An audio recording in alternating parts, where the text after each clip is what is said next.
To all those above me that watch over me, to all of you, my fave parapeeps on this side of the veil, welcome. This is Reverend Shawn Whittington's Paranormal Ministry. I'm your host, Reverend Shawn, the Rev. Welcome to my haunted house, my very haunted house. I am so grateful that you all have tuned in today because I don't have a show without you. So God bless each and every one of you. Let's check the prayer urn on that note.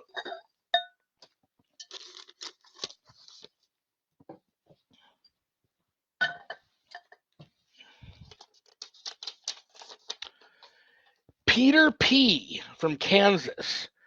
Rev, and I know Peter. Rev, prayer of protection, please.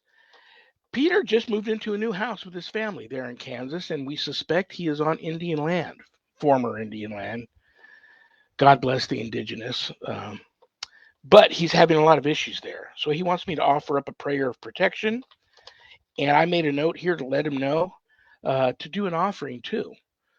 Spoke to one of my indigenous friends who's originally from that area. He says, go dig a hole out in the yard, put some blessed salt and some holy water in it, some tobacco, candy, money, and peanuts.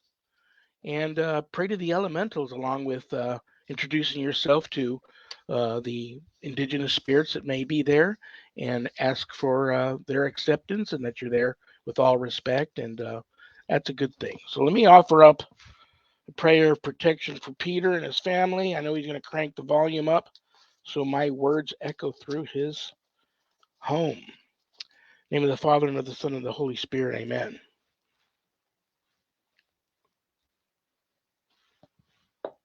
Lord Jesus Christ, in thy name I ask thee to bind and silence all powers and forces that do not accept thee as Lord and King, in the air, in the water, in the ground, the netherworld, and nature, and the spiritual world. I ask thee to bind all demonic action and demonic communication. Lord, seal this whole place, all of us here, and all our intentions in the precious blood of Jesus Christ. Mary, we ask thee to surround us with thy mantle of protection and crush Satan's power in our lives. Saint Michael the Archangel, we ask you and all our guardian angels to defend us in battle against Satan and the powers of darkness. Amen. Okay. Let's check the Paranormal Ministry mailbag. Boom. Oh, there's a bunch of them in there today. Whoa. Okay.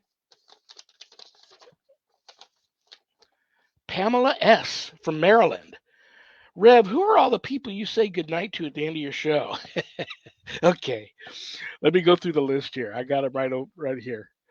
I didn't expect this question. That's cute. Thank you, Pamela, for the question. Well, Jack, I have a family that watches the show, and one day the kids were in the other room watching a movie called A House with the Clock in Its Walls, I think. And they walked into the bedroom and saw mom and dad watching me on this show, and they are convinced 100% I'm Jack Black. So now the kids watch a lot of the episodes too. Kids, if you're watching, hi. Uh, they think I'm Jack Black. So I think that's very funny. So I say goodnight to Jack at the end of the every show. Dog, it's an inside joke, a running inside joke between me and my producer, Adrian Hart. Zach Clayton and Adrian Hart are my producers. Adrian thinks I remind her of Dog the Bounty Hunter. And I remember saying to her, is the dog sexy? She went, uh-huh. I said, am I sexy? She went, It is what it is. I kid you, Adrian. Harold, Ernie, Bill, and Dan. I'm aging myself here. They're the Ghostbusters. I am a diehard from day one when that movie first came out when I was much younger. I've been a diehard Ghostbusting fan ever since. I've actually met Bill and Dan, had some wonderful conversations with them, and I may share that on a future show. But those are the people I am going. And I'm thinking of adding Danny. I know you guys are going, Danny. I have some friends. It's another running joke that if I'm ever do one of these reality paranormal TV shows and they have to cast me because I'm not an actor, they joke that they'll cast Danny DeVito as me. So there you go. So I may add Danny to those that I say goodnight to at the end of the show. Other than that, if there's anything you want to know about my wife and I and our ministry work, go to our website, www.ghost-b-gone.biz. We don't charge for our ministry work. So if you go there to visit and you're able to do so, I know times are tough, but if you see the donate button and you are able to, click on it and send in a small donation. I promise you it'll be appreciated from the bottom of our hearts. And trust me, we will put it to good use. In addition to being an ordained exorcist, I'm a certified spiritual advisor, intuitive coach. If you have issues of a spiritual nature not attached to the paranormal and you'd like to speak to me, you can make an appointment there at the website to speak with me about those spiritual issues. Don't leave the website, though, without going over to the page called the WSE course/book. On that page is the Ghost Store. Lots of cool things to buy, like this throwback Ghost Be Gone coffee cup, other things if you go for that sort of stuff.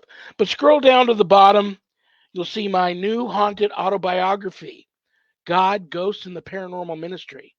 And I quote, scariest book I ever published.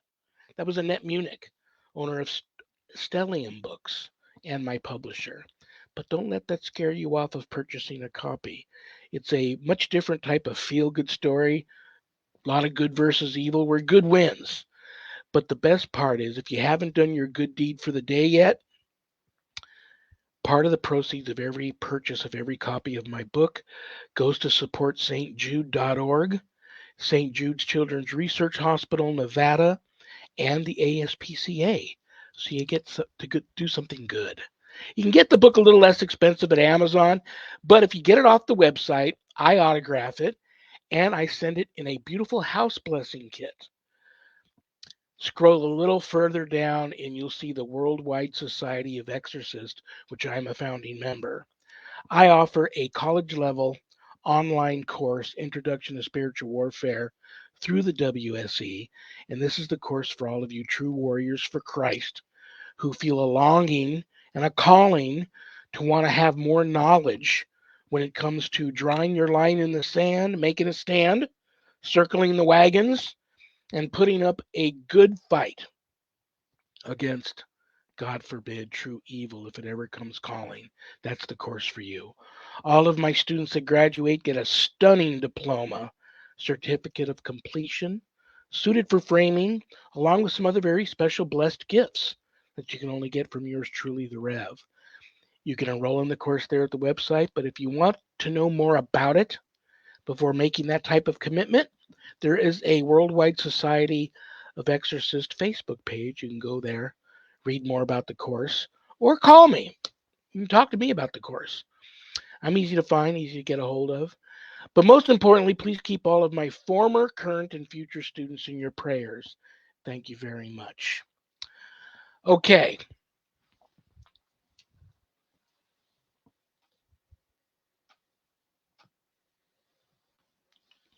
Shh. We're going monster hunting. And our tour guide, he's a man who's come face to face with a monster or two in his time, trust me. Brothers and sisters, welcome to the show, the one and only Dave Spinks. Hey, man, what's going on? What are you doing besides putting together the most awesome paranormal event this year coming up? Well, there's a lot of great events out there, but this one's my own. So, it's always fun when you get to put on your own event and bring a lot of good people together, and share experiences and stories and opinions on what these things are and what they're doing here, basically. We're really looking forward to it. And we're going to build it. It's going to be a yearly thing. We're helping the town. We're helping paratourism, and we're bringing attention to all these things unknown and, all this unknown phenomena. And, some of us know what it is, but we don't claim to have all the answers because no one does. And if anyone does, they're simply not telling you the truth. So, that's what we're trying to do. And we're trying, we give people a chance to share their own experiences, sightings, whatever the case, because they won't just come out and talk to anyone about it, but they feel comfortable coming into the store and sharing those experiences. to, with me and with my partner Jen. She's a metaphysical person, and she does all kinds of holistic healing and different things like that. And they may not want to talk to me about that, but they'll talk to her about those aspects. So, and Absolutely. plus she's a female, so if you have a female that had a situation, they might not necessarily feel comfortable talking to a man about it, so they can talk to her, and vice versa. So that's some of the things we're doing here, and looking forward to it, man. Bringing this thing together, and the whole town's behind it. I'm really excited about it. The restaurants are even doing like monster dishes, like Bigfoot burgers, and there, if you're an alcohol consumer, some of the restaurants are doing Mothman beer and Bigfoot beer and the whole nine. The coffee shop's doing a special coffee, so it's going to be a lot of fun. It's helping the town. It's giving people a place to come and hear others' experiences, and hear people that have been investigating and researching this stuff for many, many years. So they may just feel like they can open up now about their own experiences and whatnot. So that's all part of this. That's what we're doing it for. That is so cool, brother. I salute you. I take my hat off to you. I know, having given tours once upon a time myself, I and that's not on that level where you're at. That's hard work, man. So before I forget, just tell everybody name of the event, where it's at, how they can get tickets, how they can get there, and exactly the days it's happening. Okay, it's March 11th, 12th, and 13th of this year, 2022. It's called West Virginia Monster Con, and it's in Richwood, West Virginia. Look it up. It's a small town, USA. It's right on the edge of the Monongahela National Forest, where a ton of Bigfoot sightings happen and other strange phenomena. A lot of reports come out of the Mon here, and yeah. So the 11th is the VIP night. So if you want to get VIP tickets, you go to our Facebook page, Dave Spink's World of Weird Facebook. Go to the events page on that Facebook page, and you can follow along how to get the VIP tickets and the general admission tickets as well. So Saturday is all day speakers and vendor tables and all that good stuff. The store will be open. We have two psychic readers and an astrologer going to be here. Very cool. Jen is one of the readers, and what's the other two names? Kristen and Sarah, and they're very, very good at what they do. I had a reading from Sarah, the astrologer, myself, and she blew me away. I don't know this woman, and she told me stuff that there's no way she could have known. I mean, just phenomenal stuff. So, you know, there are some real deal people out there in the world that have special abilities and they know how to use them. And, unfortunately, we have charlatans and everything that lie, cheat, and steal. We know this. This could be government, this could be law enforcement, this could be anything. So, unfortunately, that's just life. You have that. But I've been fortunate enough to meet some real deal people that I truly believe in, and there's no way they could know things that they knew, and they're the real deal. That's all there is to it. So we have a lot of stuff going on. I'm super stoked. I got a new Zoltar machine coming to the store. That is I've so wanted I, cool. Yeah. I wanted one of those for years, and the guys that down there in Boulder City, Nevada, that runs Zoltar hooked me up big time, and we're having one of those. We got some really cool stuff coming to the store. So and our inventory is constantly changing, and we're adding to it all the time.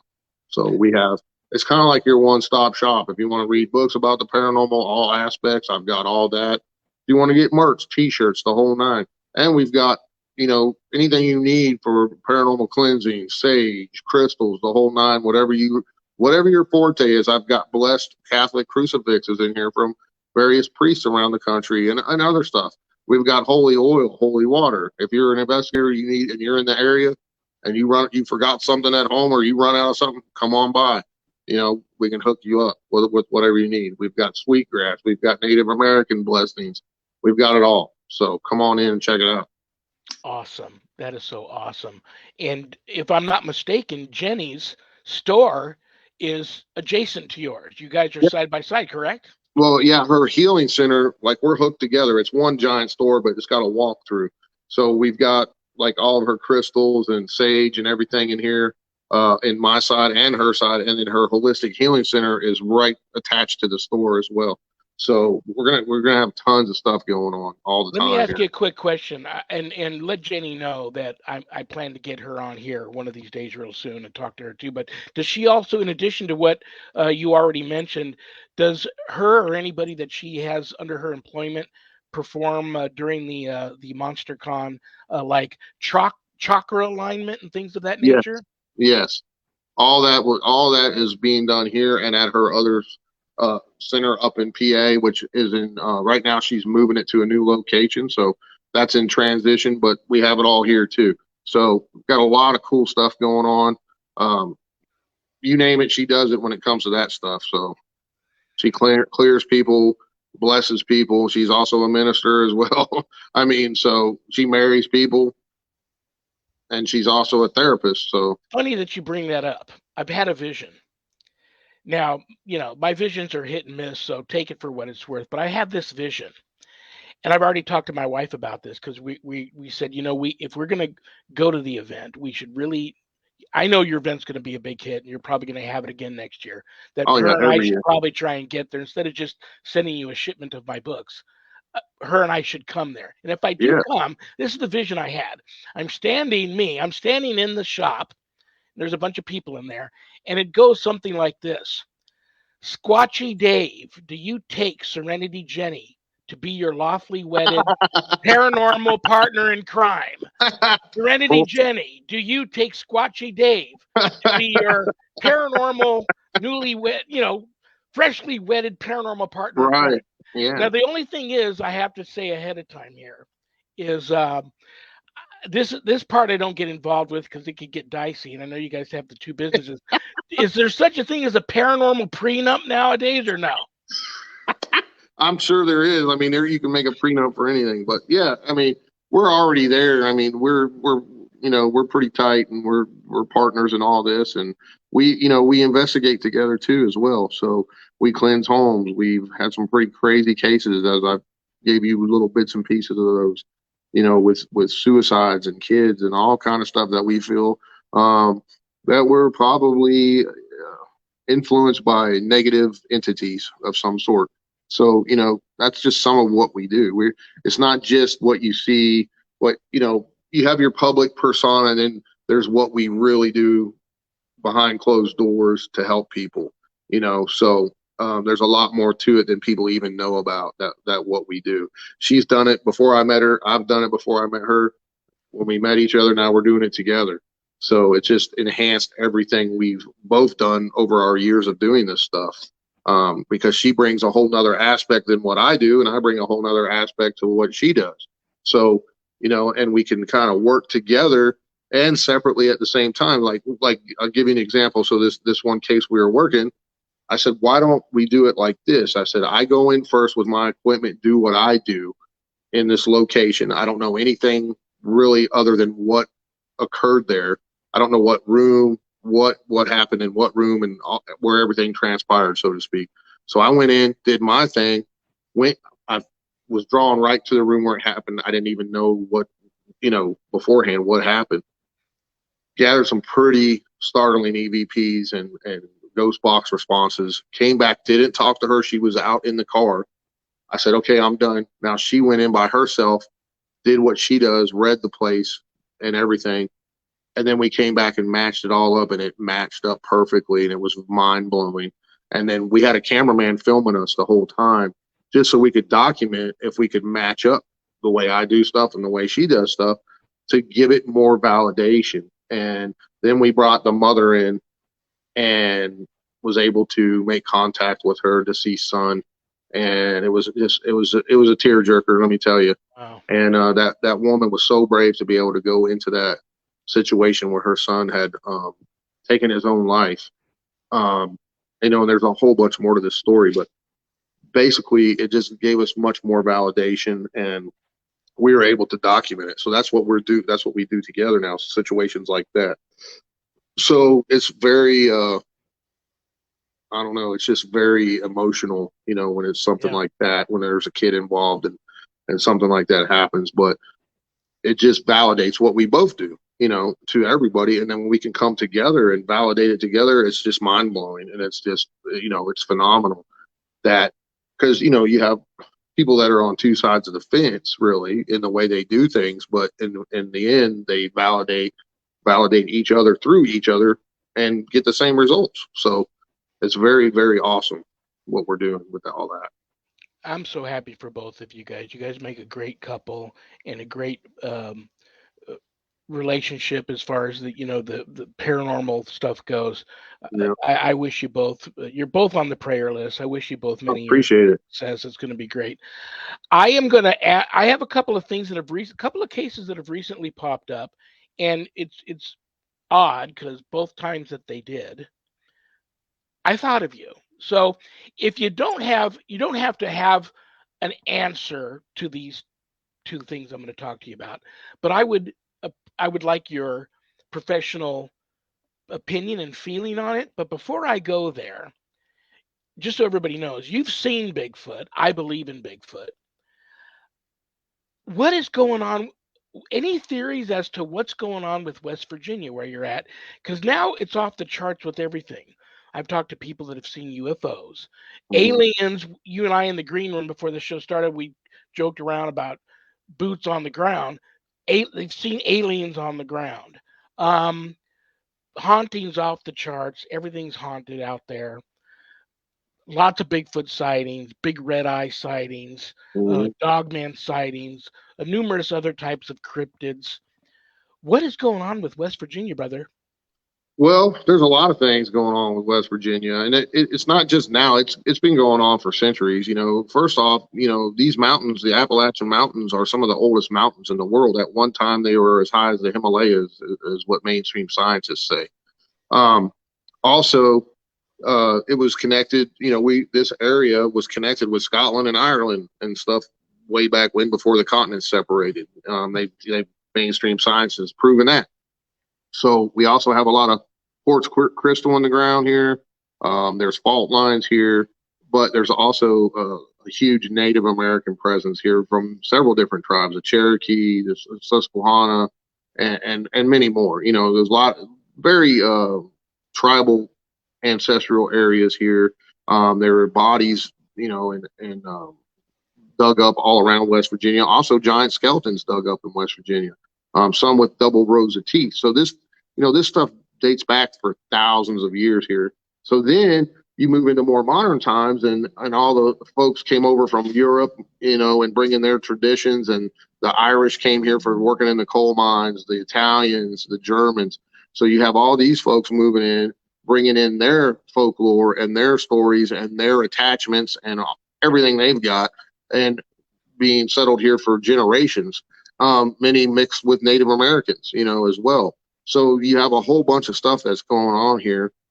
Um, Before they clear cut most of West Virginia in the early days for wood for the big cities like New York and everything like that, we had some of the biggest trees that were in the United States here. I mean, I've seen tree trunks in the woods here that were big as around as bus, just massive old ancient oak trees that have all been cut down, um, you know, due to lumbering and everything and coal mining and everything else.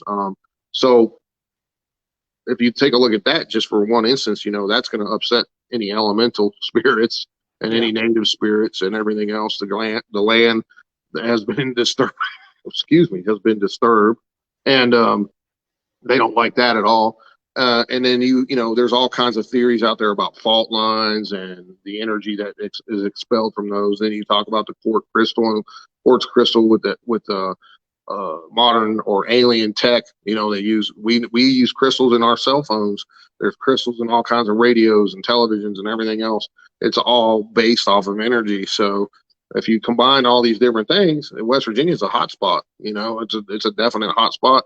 We've got the whole gambit of paranormal activity going on here, from hauntings to strange and unscientifically documented creatures like Bigfoot, Mothman, and so on and so forth. Literally, West Virginia has hundreds of these creatures. Some are from Native American lore, some are from Irish lore, some are from German lore, and some, on and on and on and on. So you've got a hodgepodge here in West Virginia, in the Mountain State, of all these things coming together, and the sky's the limit, man, when it comes to paranormal and supernatural activity here. It's always been like that too. I've told you before on your show that almost every single county in West Virginia has a different name for the same creature for Bigfoot. There's the Blue Devil, there's a Yahoo, there's Sasquatch, Bigfoot. I mean, there's so many, and each tribe has their own name for the same creature as well, all around the world. Even the Aborigines have one. I mean, they're all over the place. So, what is all going on here? It's the same thing, and there are places around the world that are more of a hot spot than others. We don't know why. Many people have looked into it. Some are higher in EMF and magnetic levels. You know, like if you go to some of these hot spots, your EMF meter will go skyrocket off the charts. West Virginia is like that too. I've taken compasses at various locations, just a regular compass, and the thing will sit there and spin. Yeah, I've Um, always loved the you compass. know, Yeah. there's just so many things that could go into that. And then hauntings can be caused for many different reasons: murders, battles, quick accidental deaths, whatever. We know hauntings can happen for just a whole plethora of reasons. So now, when it comes to aliens and UFOs and stuff like that, I think a lot of it has to do with ley lines and energy that are under the ground, whether it be quartz crystals or gold or whatever. There could be a lot of different factors going into that. And with cryptids, I think a lot of that goes with elementals and ancient beings. And could be demonic, could be angelic. There's all different types of them. So that's like an onion. Well, I always use this analogy because onion has many layers, right? And you got to Yeah. peel back different layers, but there's so many of those you will never get to it in an entire lifetime. So all we're getting is little bits and pieces of that onion, trying to get a piece of that puzzle, so to speak. Well, let me tell you what I'm going to throw at you now, and it's I knew there was a reason why I wanted to talk to you about this, and we've just you've mentioned over and over and over again the indigenous population there in your neck of the woods. I have a little Wyandotte Seneca Indian running through my bloods too. I worked a case on a nearby reservation here. Was invited to an authentic sweat lodge session, which that's a show in itself, several That, shows in itself. that's a big honor too to be invited to Oh, that. and what I helped with, the actual chief made me, and I've had many of them made for me before, but the most beautiful. I don't have it in the room here. I'd show you the most beautiful smudging fan made out of half a dozen different feathers that I've ever seen in my life. And when the mojo's really thick at an area where I suspect there's spiritual indigenous issues, I bring that along. Just was it? You're right. It was a great honor, but somebody sent me this documentary. I don't watch a lot of the paranormal shows. I've caught many of yours. It's just not my thing. Plus, I'm really busy, but it's just not my thing. Um, a documentary about the hairy man in Port Chatham, Alaska. So when I Mm, heard about this story and I started researching it, when I heard that the natives, the indigenous Alaskans, don't even live there because of this creature, mm, I reached out to a friend of mine who happens to be of Native Alaskan background heritage. We talked about it.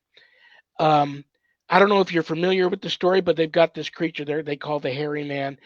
It resembles Bigfoot, but much more man-like than the traditional way we've come to think of Bigfoot as, but very Bigfoot-like, but violent as all get out. And it was so yeah, violent and killed so many people. The natives don't live there, and the original settlers there, who had one of the largest, most lucrative fish cannery businesses in the world, shut it down, and everybody packed their bags and left. So I'm throwing that out at you if you have a theory, if you've heard about the hairy man in Port Chatham, Alaska. Recently, I've been reached out to by a gentleman, and the reason why I bring it up is many people have reached out to me before this gentleman about this. Being out in the middle of the woods and being stalked and followed by a deer, a big deer that walks upright. And mm, it follows them all. It circles them, it stalks them, it follows them so much so that they leave the woods and quit their hike because it's freaky. I'm here to tell you all the freaky things I've seen in my life that would freak me out. And I don't like the woods anyway. But they come home, then they see it, and it's out in their yard. Then Hmm. they have issues inside the house. They don't see it in the house. They see other types of apparitions in the home. Hmm. But I always liken that type of stuff to very Native American, indigenous, uh, shape shifting, Wendigo type stuff. Yeah. What's your theory if you know anything about Port Chatham Hairy Man and this apparition of this? We talked last time you and I talked. We talked about you know um, the one guy with it's a hairy body like a dog man, but he's got a goat head.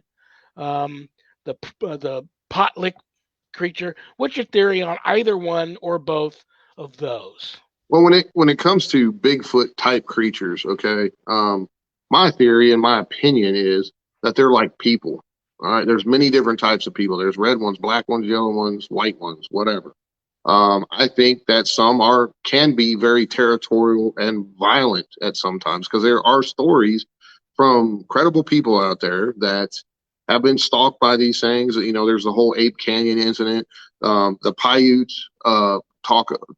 Their traditional oral lore is that they battled these red-headed giants for years. These giants would come into their camps, take people, and they had these baskets on their back that had these reverse spikes. So they throw people in these baskets behind their back, and they couldn't get out because all the spikes. And then they take them back, and they were cannibals, and they ate them. So there's all kind of stories out there of some of these Bigfoot type creatures, and that's a broad spectrum. Okay, that I'm saying Bigfoot type creatures, wild men, Bigfoot type creatures, whatever term you want to use, that are violent in nature. But there's other ones that are not violent as well. And I'm not saying go out there and if you see one, take a shot at it or whatever. Only time you should have any interaction like that is if your life is being threatened, and then you have all rights to defend yourself. But don't go out and hunt one of these creatures and try to shoot one, because that's not going to do anybody any good. So, and plus it's going to bring you bad mojo upon yourself, I think. Yeah, So now if it's trying to kill you, yeah, by all means defend yourself, do what you got to do. But I liken these things to like people. There's violent people out there, that for whatever reason they're just violent and they attack other people, just like Bigfoots. Maybe they feel that you're invading their territory. There's all kinds of and Native we American. are. You You're know, right, and there's yeah, all kinds of Native American stories where they said they had come to agreements with the men of the woods, or the creatures of the woods they talked about, and the Bigfoots or the Sasquatches would mark their territory by taking trees out of the ground, entire trees with the roots and all, and flipping them upside down and sticking them in the ground. And a lot of that was prevalent up in the Canadian and Alaskan area. Some of those stories, and so they came to an agreement. This is our area, and this is your area, and we'll stay there, and you stay there, and we'll leave. It'll be peaceful, and that's how they said they brokered peace deals between some of these more violent tribes of these so-called Bigfoots, or wild men, these creatures that were violent in nature. But you take into account that fish camp, you know, those creatures depend on that food to live and survive. And if they feel like the humans were taking over their area, they may choose to fight. It's just like when we came in and we basically stole the land from the natives and pushed them into these reservations. It's wrong. yeah, So it's the same type of situation when you take a look at it in a more broad spectrum outside the box like that. If you think about it, they may just be defending their territory where they depend on to live, hunt, and survive, in that type of aspect. So we've cut down all the forests. I mean, the lumber industry has gone crazy, and they're just clear around here, even in West Virginia, they're starting to clear cut again. And I'm totally against that. I am so against clear cutting forests. It's okay to select cut, but when you clear cut, you ruin the woods, literally. And it takes a lot of years for those trees to come back, which produce food for all the animals, and so on and so forth. Those animals depend on those acorns and those nuts that grow on trees. So yeah, if there's an indigenous species of Bigfoot, or a clan of Bigfoots in a particular area who have been there probably for thousands of years, and we come in and invade it and cut all their food sources out, of course they may choose to fight, because we know they're very intelligent, and they've survived this long apparently, and yeah, there's not many numbers of them left, I don't think, in my personal opinion, but they're there. And whether they're elementals or whatever, they have a tie to that particular area for some reason, and it's either sacred to them or that's their food source or whatever. And yeah, when people encroach on it, I think that they do in fact get peed off. It's Yeah. just like my whole experience that I've talked about. I didn't think the thing was going to attack us, but it was highly agitated that we were there. We had caught a bunch of fish. It didn't like us there, and it was warning us. Just like a great ape with posture, the gorillas, they'll charge you, but most time they won't attack you. If you submit and you get in a defensive posture, most of the time they're not going to do nothing to you. They're just warning you, get out of my area. And that's how I felt when I analyzed it as I got older. This thing just threw big rocks at us to scare the crap out of us, to want us to get out of there. So, and then tore the woods down at the same time, because it was just showing a show of force, so to speak. So, and I think that happens. And I've talked to many other people that have had sticks thrown at them, pretty good size, sticks come out of nowhere, flying through the air and hit by their feet, or large stones that would be thrown at them. And those people, there's no people around us, man. What threw that rock or that large piece of wood at us? So it's a way that they're saying, hey, this is our area, get out of there. But there's more extreme cases like you're talking about, where people have been killed. Same with the Paiutes. They passed down that oral tradition for years, for thousands of years, and their tribe members were being attacked and killed. Well, maybe that particular group of those creatures was more aggressive, and they felt they had to kill all the humans off. So I don't know. It's just one of those things. So, and then there's been, how many encounters have we all heard about when there's a group of children playing in the woods with their family, and a Squatch will come in and just look at them and check them out, just like, and there's been all kinds of interactions like that It's funny reported you as bring well. up the kids, because Yep. I have a theory that many times when you encounter them and they really are acting as though you are invading their territory and this is where we draw the line, leave now, go. I think there's children, there's juvenile Squatch around, and it's a protection thing. Yeah. Um, That's this another, will yeah, good this will point. blow you Excellent away. point. When Excellent I point. did my sweat lodge session, the uh, head holy man there, he kind of gave me a little heads up. You're going to see some wondrous things. You may see some extremely frightening things. There are extremely gifted other holy people here to protect you, so don't freak out and worry about it. And then he just nonchalantly said, we thought of inviting one or two of the original people, the first people, but we thought um, you're not ready for that yet. And I almost let that go. And I said, original people, first people, like your people. He said, oh, you don't call them that. He said, we thought of inviting a couple of the Sasquatch, but we don't think you're ready for that.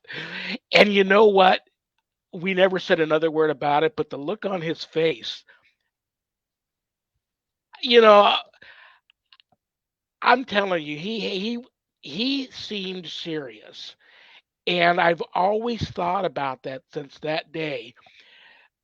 That could you imagine? I believe many of these indigenous have them great amounts of them on the reservations because nobody goes there. And they know Hmm. it's a safe haven, and they have a kinship with some of these tribes, and I believe that there many of these holy people, indigenous holy people, have found a way to friend and communicate some of these.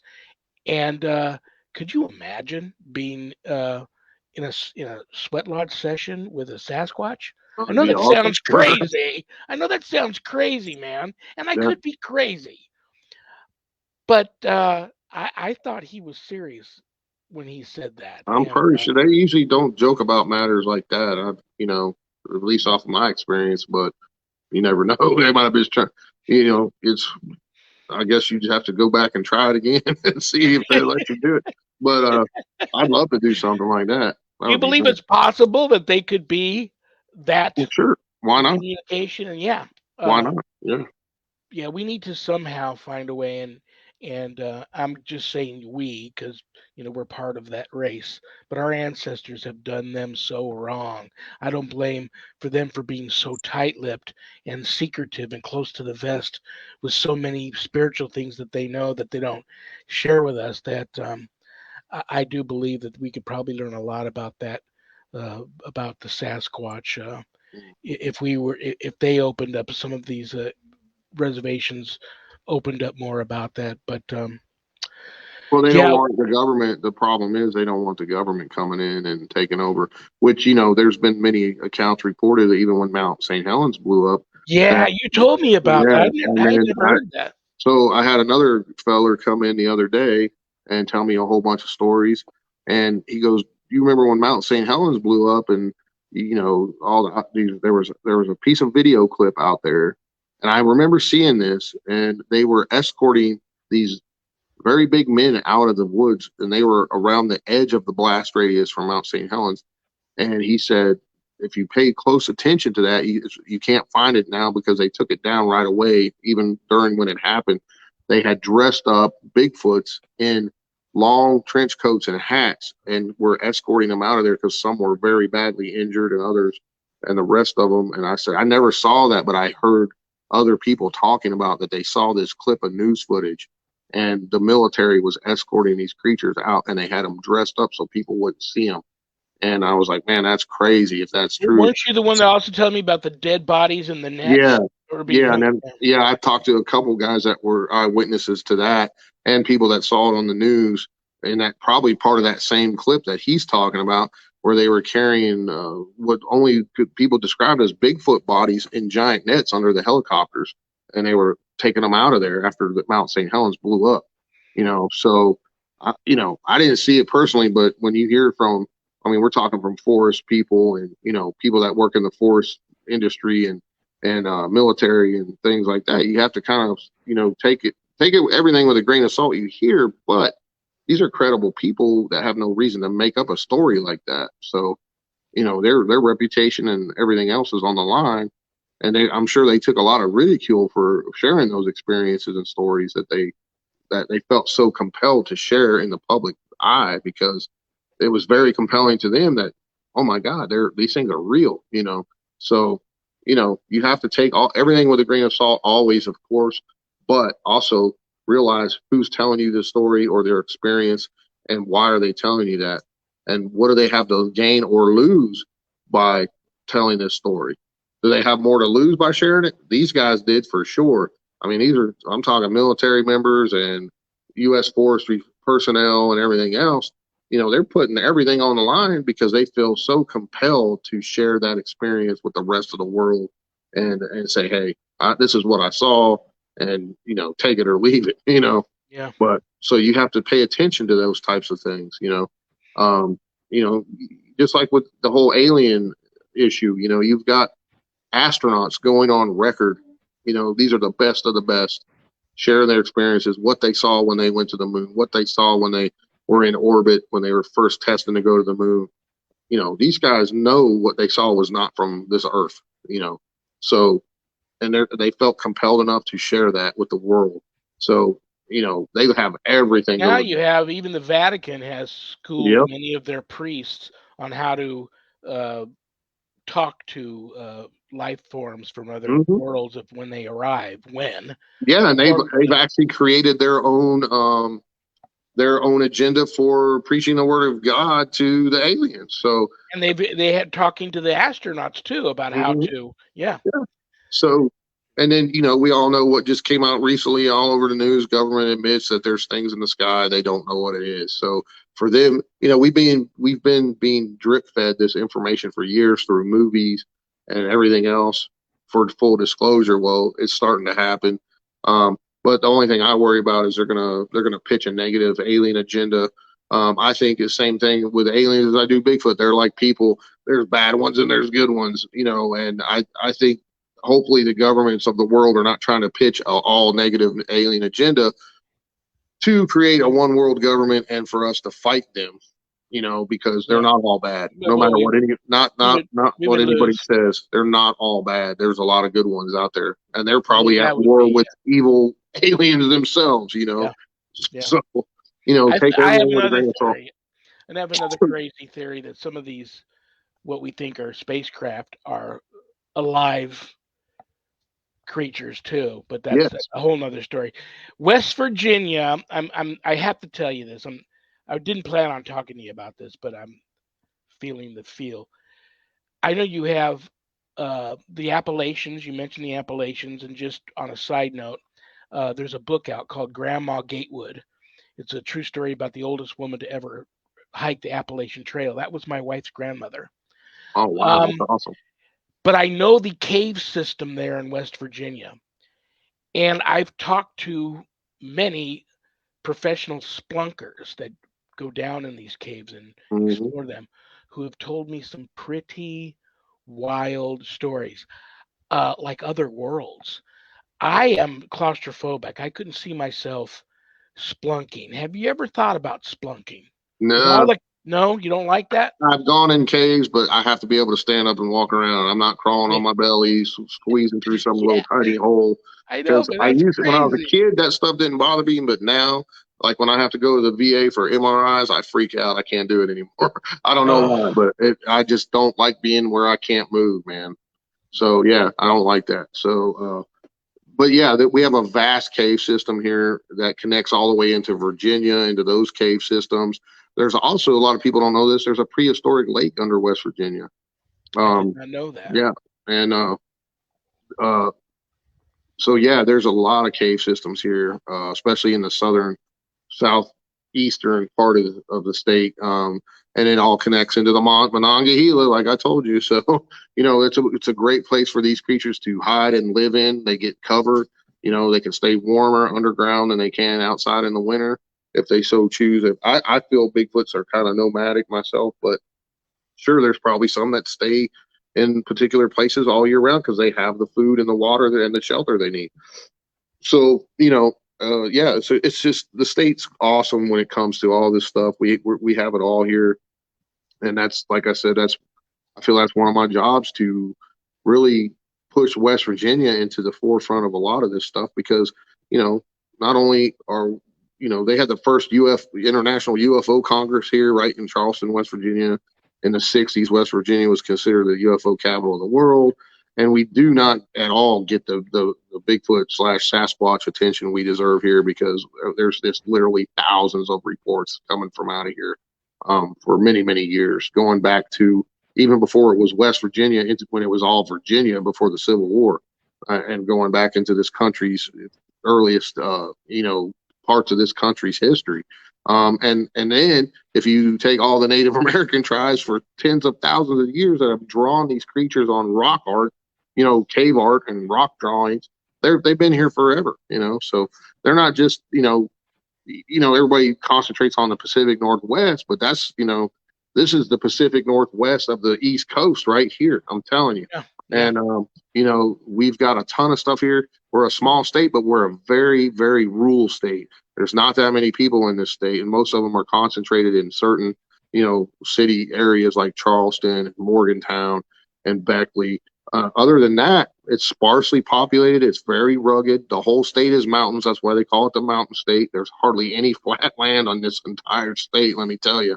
So we've got it all here, man. And it's what they call it wild and wonderful West Virginia. I mean, for a reason. So, it's just Well, chock full.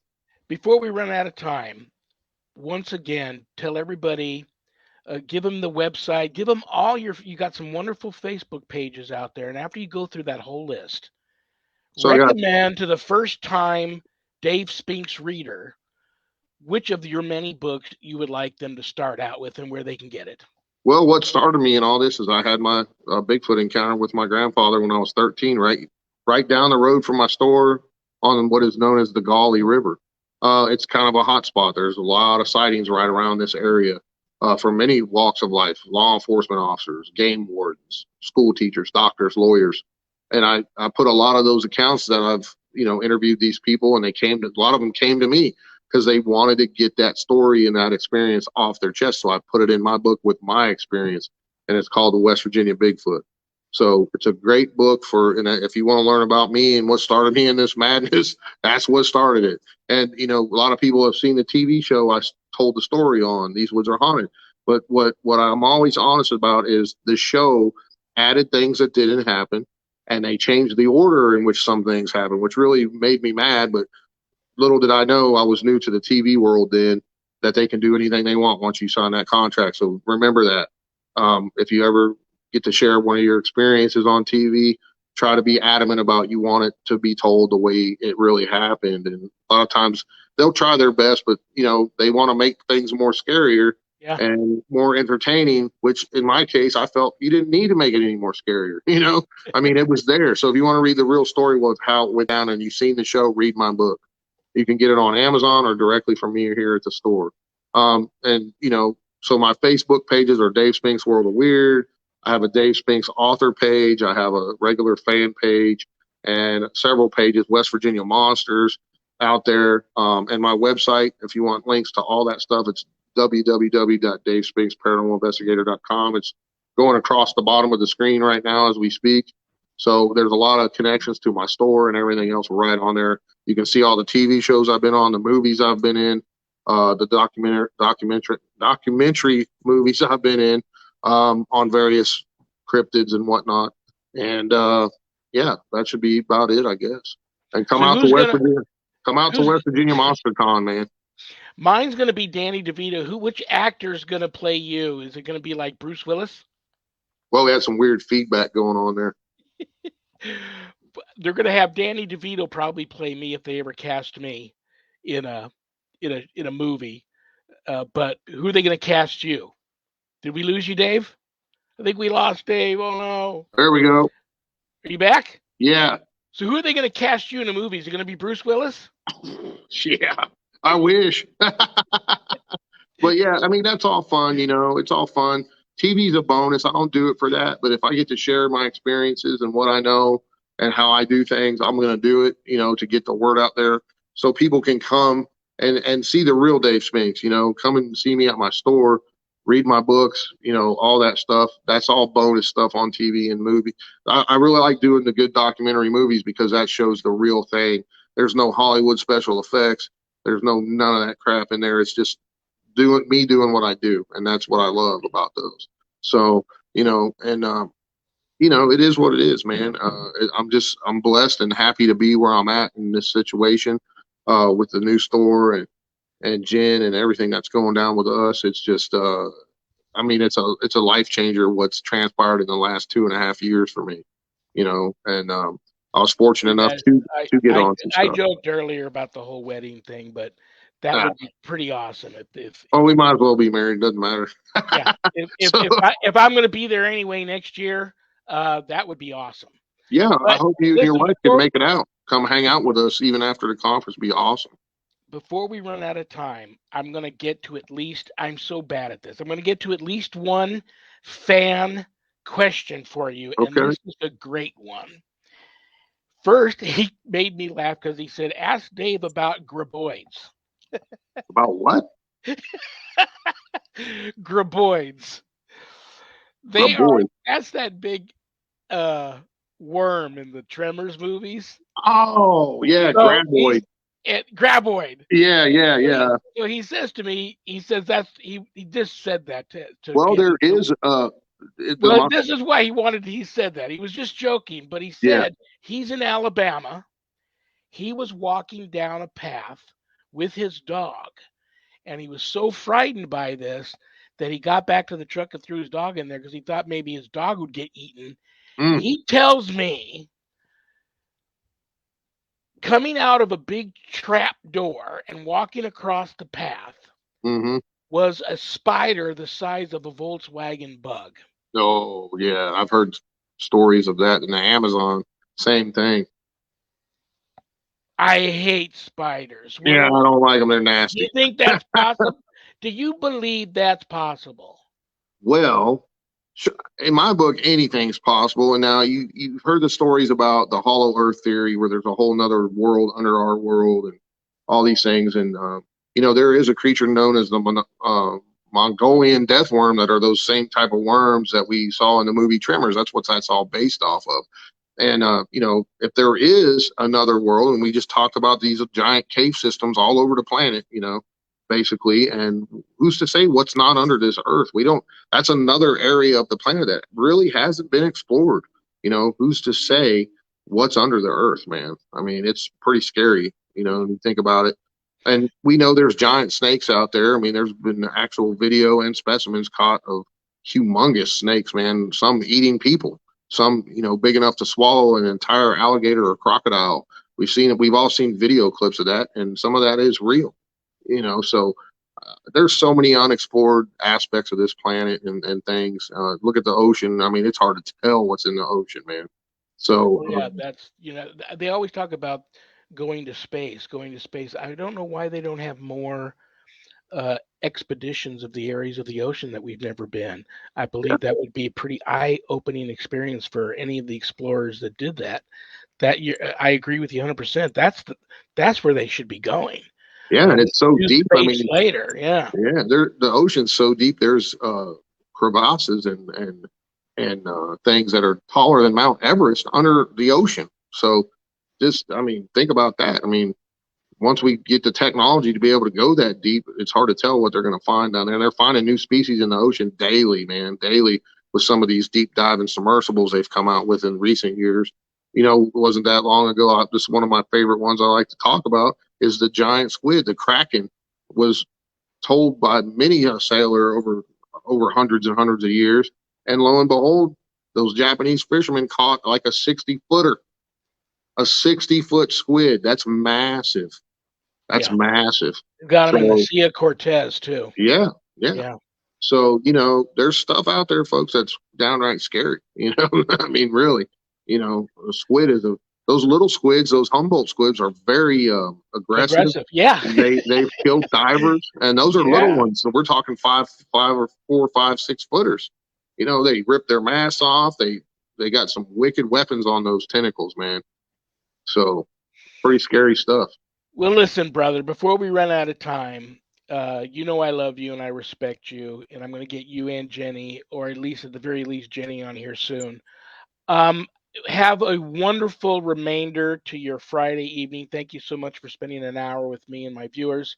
Yeah, absolutely. Also, I wish you the best of luck with this event. It's going to be awesome. And next year, um, yeah, if my wife and I can get out there, we will, and we will have a rocking good time. And Yeah, I'll be close enough to go to my old stomping ground and try to visit New Jersey where I was raised. So give a hug and a kiss to Jenny for me. we'll Good do. luck on the upcoming event. I know it's going to be a great success. And thank you so much for being here, We brother. I got to build appreciate it, man. And my pleasure. Anytime, Shawn. It's always a pleasure doing your show, man. it. All right, brother. You have a good evening. I'll talk to you soon. You too. Take it here. Good night, Dave. Thank you. Dave Spinks. I know you all love him too. Thank you all very much for tuning in. He rocks. Okay, who's going to be here next Friday? I will be here next Friday with an all new live show. Friday, March 4th. And you all know her and love her too. And I talked about her earlier in the show. One of my producers, Adrian Hart, aka Ghost Granny, Desert Heart Paranormal, Things Network, will be here next Friday. That should be a good show. Okay, what else do I want to tell you guys? You know what? This is what I'm going to give you guys some advice for what it's worth. Hate no one, no matter how much they've wronged you. Love humbly, no matter how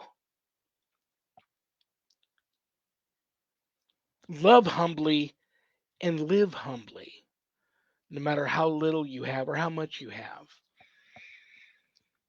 Think positively, no matter how hard life is. Give much, even if you've been given little. Forgive all, especially those who've wronged you. Forgive everyone, including yourself. And never stop praying for the best for everyone. And on that note, I am going to light a candle.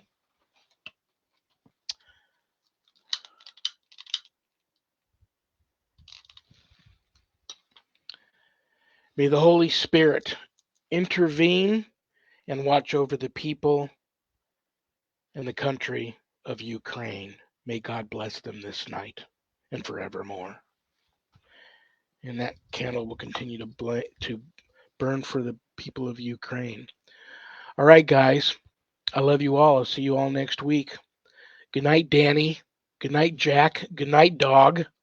Good night, Harold. Rest in peace. Good night, Ernie. Good night, Bill. Good night, Dan. Thank you, Things Network. Thank you, Paranormal United Network. Thank you, Zach Clayton, for producing the show. Good night, everybody. God bless. Peace.